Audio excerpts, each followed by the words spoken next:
So today we are going to talk on classroom discourse. What happens in the classroom and how can we improve this classroom discourse. So this is going to be the topic of our conversation today.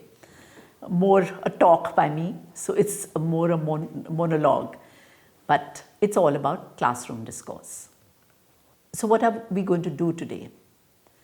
We are going to explain classroom interaction. We are going to critique the initiation, response, feedback, exchange structure. We are going to discuss how we can promote meaningful interaction in our classroom. We are going to actually enumerate a few techniques for promoting, negotiating interaction. That is the best kind of interaction in the classroom. And we are going to develop a kind of classroom interactional competence. So what happens in an actual classroom? Who gets to speak? What do they talk about? What does each participant do with the various opportunities to speak? That's a task. What sort of atmosphere is created in the classroom? So is the teacher in a bad mood, is angry, are the students tired? And what accent or dialect or language is used? Because that also plays a huge role. So we have a model, which is Van Leer's model, of 4 types of classroom discourse in an L2 classroom, which is second language classroom.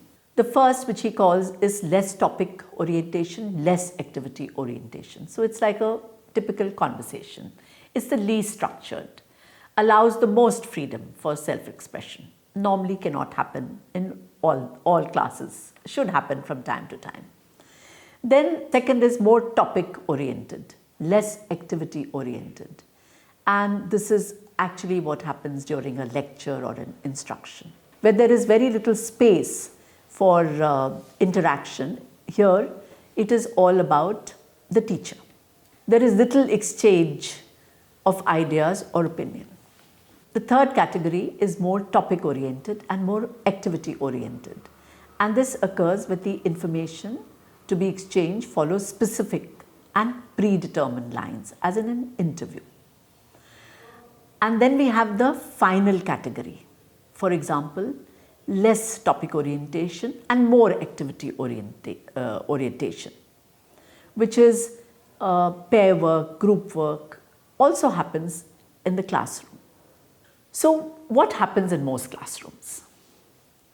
In most classrooms, you follow the IRF sequence, which is basically IR, where it is the teacher who initiates and the student who responds. And the EF, which is an optional evaluation or feedback by the teacher. In a later version, it was the F, which was follow-up. So this is what happens in most classrooms. So what are the typical characteristics of a class?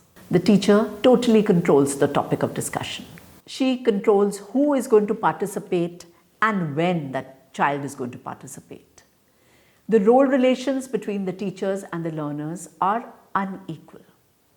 And the teachers are responsible for managing the interaction which occurs. Teachers, of course, talk more. And why is IRF so popular? Because this is what is expected. This is how all classrooms have been characterized. It's a question-answer routine. And the teacher also wants to make the learners feel good. So she gives feedback from time to time, and the student is made to feel important and necessary. And however, this is a very asymmetrical relationship. This is a relationship where the power in the class is primarily with the teacher. It's not an equal relationship. It's not what we want a teacher to be, a learner among learners, and not some alien. Finally, time constraints are there, so teachers have to use the question and answers because that will help finish the syllabus as quickly as possible. So this is an example where the teacher is talking to Rita and she's telling her, could you explain something about law and order in our country? What happens if you commit a crime? And so the learner goes on and the teacher encourages yes. And then the teacher encourages more, yes. And what's the word, Rita? And then again, and they go home. Very good indeed. So this is a normal IRF model. What is the negative effect of the IRF structure? It gives minimum interactional space to the learners. The teachers talk and talk and talk, and the learners don't get enough opportunities for language use.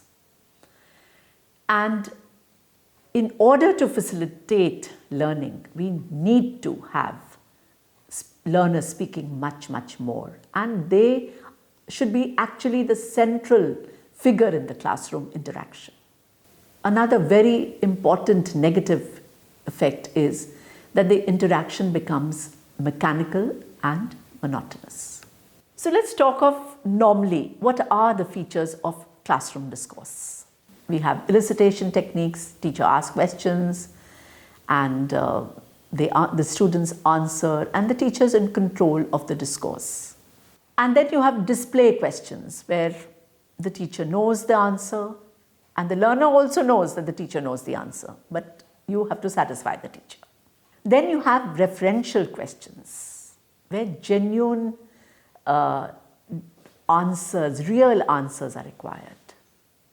Then you have closed questions, which is either right or wrong. You have open-ended questions, which allow for more than one opinion, more than one correct answers, and that's a good way. And of course, when you want to fact check, you have these factual questions where the teacher determines if the students know the facts. And then we have another set of questions which are proposed by Bloom. Knowledge questions like, where is the Gir forest? Comprehension questions that ask for understanding. So what does the author mean by surrender value? Application questions which involve using one's understanding. How does yoga help build concentration? Analysis questions. In what ways is a solar heater better or worse than an electric heater? Synthesis questions. What can we do to make roads safe for visually challenged people?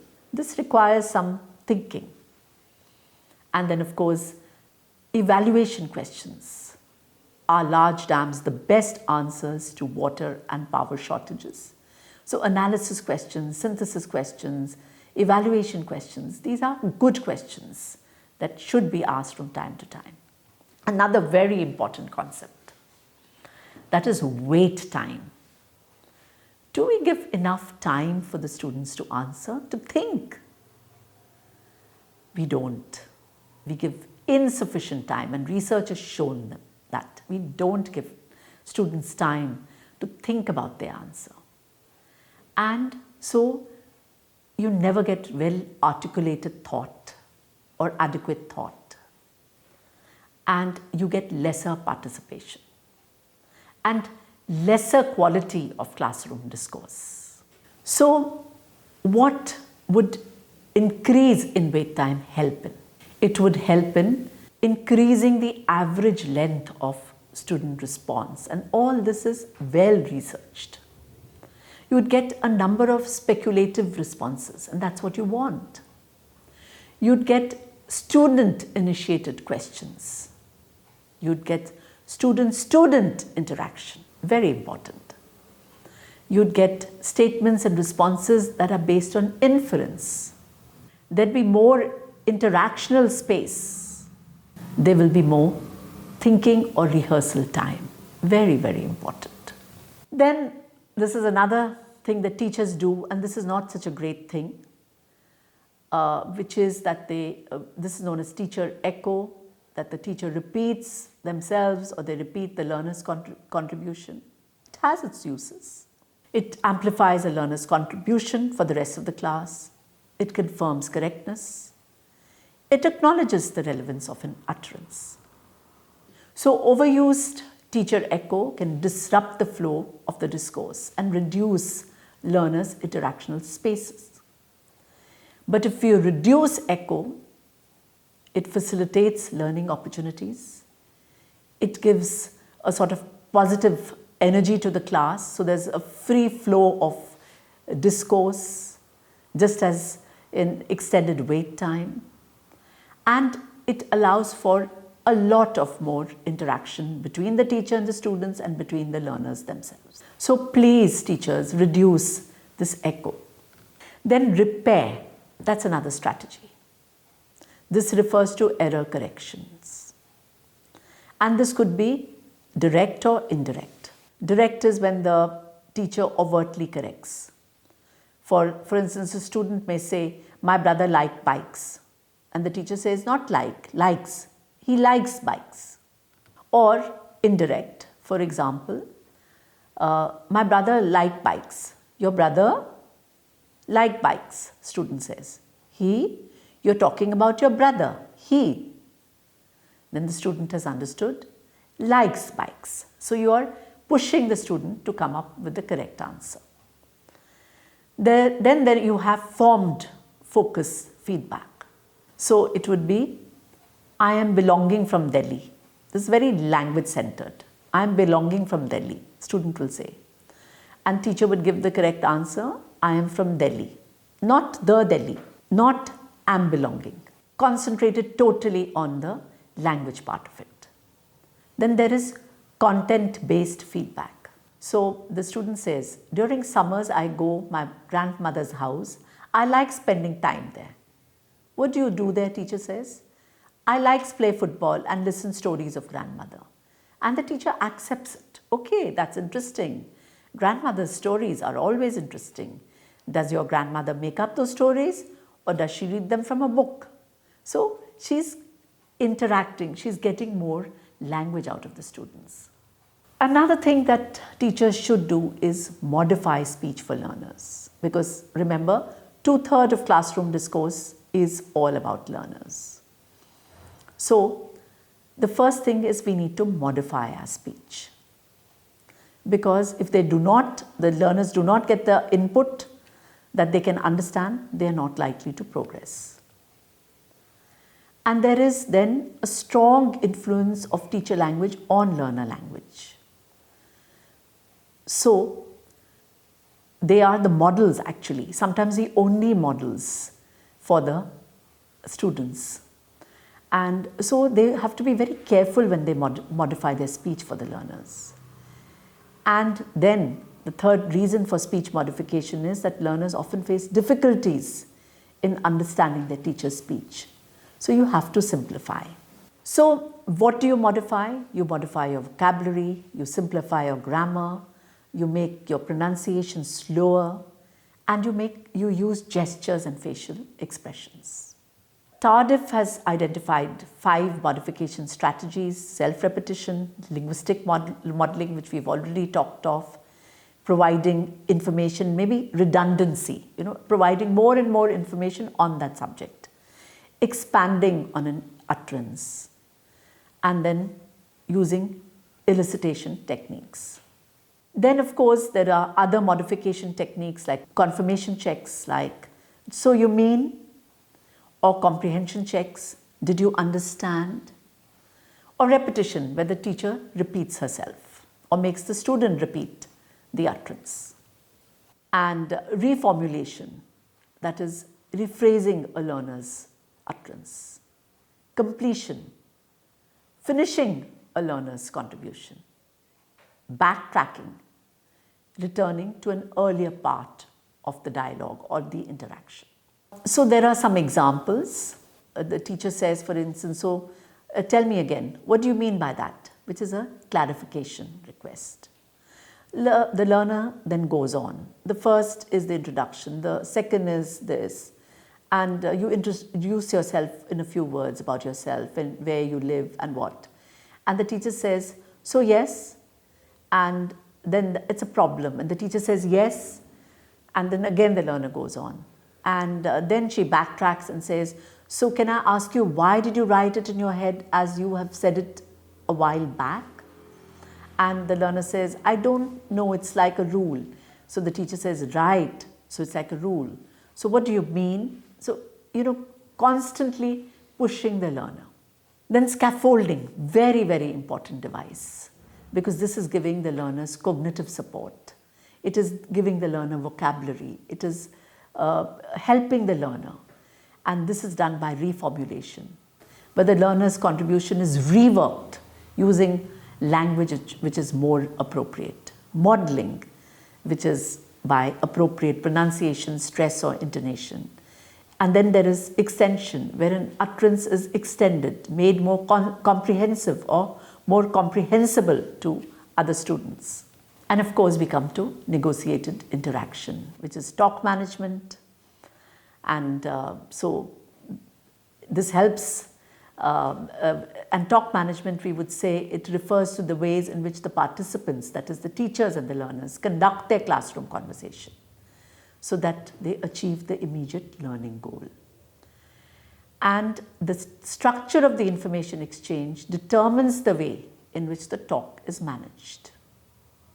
And the teacher breaks away from the IRF pattern and is engaged jointly in meaningful classroom talk. And it encourages the learners to struggle to express themselves, which is very important. So, in classrooms where negotiated interaction is missing, the teachers end up answering their own questions, or they stop with the first correct response. They don't go to the next student. They don't give opportunities for other learners to stretch their linguistic repertoire and take part in classroom discourse. So it's better to ask referential questions, allow for more open-ended answers, have meaningful discussions in the classroom. And this can take place only when we focus on meaning and instead of always evaluating linguistically and then moving on. Look at chances for meaningful discourse. And then of course topic management, and this is defined, topicalization is defined as a process by which teachers take up something the teacher or another learner says and makes it to the next topic. Makes it into the next topic. And there are several advantages of letting learners have control over the topic. Very important to let learners have control over the topic. One, the linguistic complexity of the input can be tailored to the learner's own level. It creates better opportunities for negotiating meaning, especially when a communicative problem occurs. It makes the production much more complex and extensive on the part of the learner. So this is what we want actually, a classroom interactional competence, where teachers and learners interact, and this is used as a tool for mediating and assisting learning. It puts the teaching learning at the center, and this argues that when you improve classroom interactional competence, both the teachers and the learners will immediately improve learning and opportunities for learning. And when we interact in the classroom, we focused primarily on the learner's ability to produce correct utterances, rather than negotiating meanings or clarifying a point or idea. So what we need to do is not just concentrate on the learner, but have meaningful negotiation of meanings or clarification of points or views of ideas. So it is a shift in focus on actually on the individual as well as the collective competence. And proponents of this idea argue that being accurate and fluent is not sufficient. Learners must pay attention to the context of the interaction. They must listen. They must show that they have understood. They must clarify meaning. They must repair their breakdown and all that I talked of earlier. So they have to do all these things. The focus on interactional competence allows the teachers to concentrate on the ability of the learners to communicate the intended meaning and to establish joint understanding in the classroom.